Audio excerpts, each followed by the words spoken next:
The dual-fuel engine utilizes a lean burn combustion process when operating on gas. Here, the gas is mixed with air before the intake valves during the air intake period.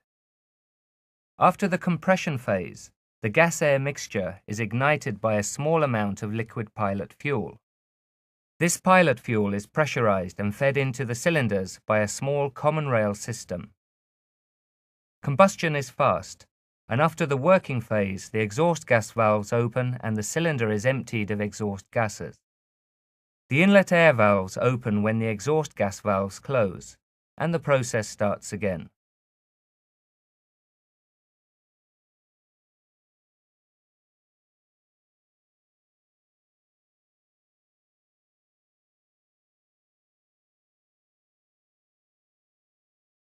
The dual-fuel engine is also equipped with a backup fuel system.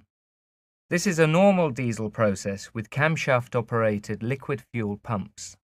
The pumps run in parallel with the process and work as a standby. Gas and pilot injection is not in use during liquid fuel operation.